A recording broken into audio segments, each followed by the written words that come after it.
মুহূৰ্তত আহি পৰিছে নটাকৈ গুৰুত্বপূৰ্ণ খবৰ। আগন্তুক ৰাজ্যসভাৰ নিৰ্বাচনৰ বাবে প্ৰাৰ্থিত্বৰ নাম ঘোষণা কৰিলে অগপই। চৰ্ত সাপেক্ষে বীৰেন্দ্ৰ প্ৰসাদ বৈশ্যৰ নাম ঘোষণা অসম গণ পৰিষদৰ। ৰাজ্যসভাৰ প্ৰাৰ্থিত্বৰ বাবে অগপৰ মুঠ ২৭ গৰাকী প্ৰাৰ্থীয়ে আবেদন দাখিল কৰিছে। উল্লেখ্য যে অহা ১৯ জুনত অসমৰ ২খন ৰাজ্যসভাৰ আসনৰ বাবে অনুষ্ঠিত হ'ব নিৰ্বাচন। নমস্কাৰ, এই মুহূৰ্তত আহি পৰিছে আন এটা গুৰুত্বপূৰ্ণ খবৰ। ৰাজ্যত বান আৰু ভূমিস্খলনত মৃত্যুৰ সংখ্যা ২৩ জনলৈ বৃদ্ধি। অৱশ্যে কিছু পৰিমাণে হাম কাটিছে বান পৰিস্থিতি। এতিয়াও বানৰ কবলত ৰাজ্যৰ ১২খন জিলা। চৰকাৰী তথ্য অনুসৰি বৰ্তমানেও বানত ক্ষতিগ্ৰস্ত ৰাজ্যৰ ৩.৩৭ লাখ লোক। লগতে বানে প্ৰভাৱিত কৰিছে জীৱ জন্তু পশুধন আদিকো। এই মুহূৰ্তত আহি পৰিছে আন এটা গুৰুত্বপূৰ্ণ খবৰ। কাইলৈ অনুষ্ঠিত হ'ব অসম বিধানসভাৰ বিশেষ অধিৱেশন। এদিনীয়া কাৰ্যসূচীৰে অনুষ্ঠিত হ'ব অধিৱেশন।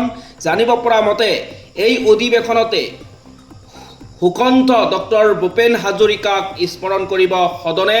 ডিব্ৰুগড় বিমানবন্দৰৰ নতুন নামাকৰণক লৈও প্ৰস্তাৱ গ্ৰহণৰ সম্ভাৱনা। এই মুহূৰ্তত আহি পৰিছে আন এটা গুৰুত্বপূৰ্ণ খবৰ। ঈদ উজ জোহাৰ সময়ত অবৈধভাৱে গো হত্যা সন্দৰ্ভত মুখ্যমন্ত্ৰী হিমন্ত বিশ্ব শৰ্মাৰ পোষ্ট। হিমন্ত বিশ্ব শৰ্মাই কয় যে ঈদ উজ জোহাত সমগ্ৰ অসমৰ একাধিক স্থানৰ পৰা অবৈধভাৱে গো বধ আৰু গৰুৰ অংশ উদ্ধাৰৰ বিৰক্তিকৰ ঘটনা সংঘটিত হোৱাৰ বাতৰি পোৱা গৈছে। ইয়াৰ পৰিপ্ৰেক্ষিতত ১৬ জনক আটক কৰা হৈছে।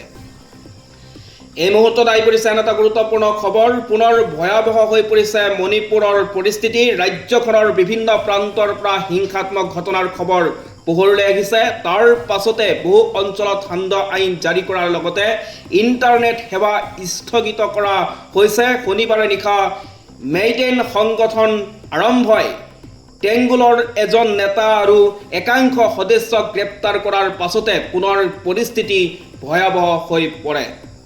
এই মুহূৰ্তত আহি পৰিছে আন এটা গুৰুত্বপূৰ্ণ খবৰ। দেশত বৃদ্ধি পাইছে কৰোণাত আক্ৰান্ত লোকৰ সংখ্যা। কেন্দ্ৰীয় স্বাস্থ্য মন্ত্ৰালয়ে প্ৰকাশ কৰা তথ্য অনুসৰি দেশত কৰোণাত সক্ৰিয় ৰোগীৰ সংখ্যা ৬,১৩৩ জনলৈ বৃদ্ধি পাইছে। লগতে যোৱা ২৪ ঘণ্টাত মৃত্যু হৈছে ৬ জনৰ।